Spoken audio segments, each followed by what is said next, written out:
Hello అందరికి welcome to DNK family vlogs. ఈ రోజు బోనాల స్పెషల్ బోటి కర్రీ తెలంగాణ స్టైల్లో ఎలా వండాలో చూద్దాం.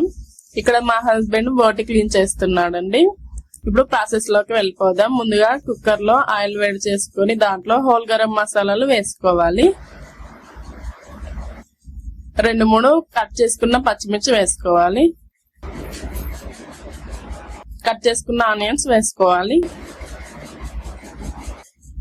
ఒకసారి మంచిగా కలుపుకోవాలి.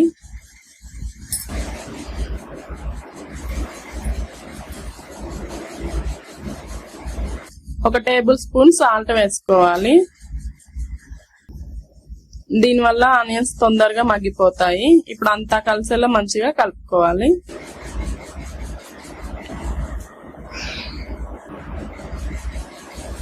కొద్దిగా కరివేపాకు, పుదీనా, కొత్తిమీర వేసుకొని మంచిగా కలుపుకోవాలి.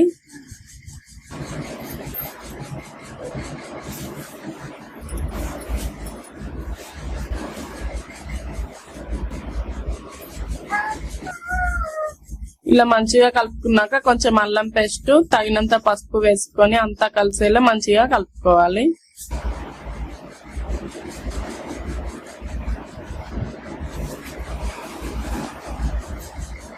ఇప్పుడు క్లీన్ చేసి పక్కన పెట్టుకున్న బోటిని దీంట్లో వేసుకొని మంచిగా కలుపుకోవాలి.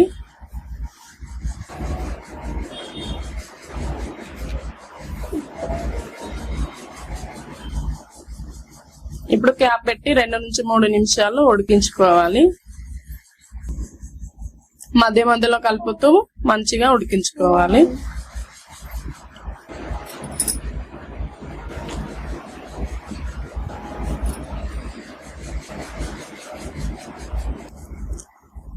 ఇలా మంచిగా ఉడికించుకున్న తర్వాత దీంట్లో మీ టేస్ట్ కి సరిపడా కారం, సాల్ట్ వేసుకోవాలి.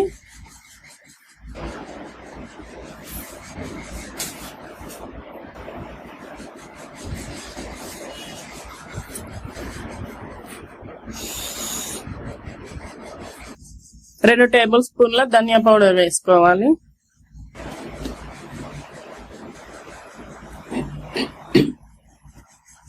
ఒక టేబుల్ స్పూన్ మటన్ మసాలా వేసుకోవాలి. ఒకసారి మంచిగా కలుపుకోవాలి.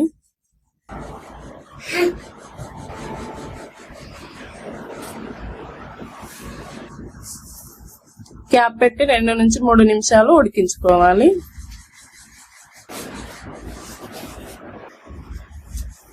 మధ్య మధ్యలో కలుపుతూ ఉడికించుకోవాలి.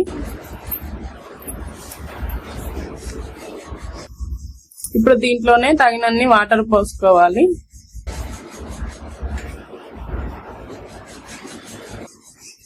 ఇప్పుడు కుక్కర్ కి క్యాప్ పెట్టి విజిల్ పెట్టి మీడియం ఫ్లేమ్ లో 5-6 విజిల్లు వచ్చే వరకు ఉడికించుకోవాలి. అంతే అండి, మన బోటి కర్రీ రెడీ. ఇప్పుడు కొత్తిమీర వేసి గార్నిష్ చేసుకుంటే బోటి కర్రీ రెడీ. చాలా టేస్టీగా ఉంటుందండి. తెలంగాణ స్టైల్ బోటి కర్రీ సూపర్ గా ఉంటుంది. ఒకసారి ట్రై చేసి చూడండి. నచ్చితే లైక్ చేసి సబ్స్క్రైబ్ చేయండి. Thank you for watching.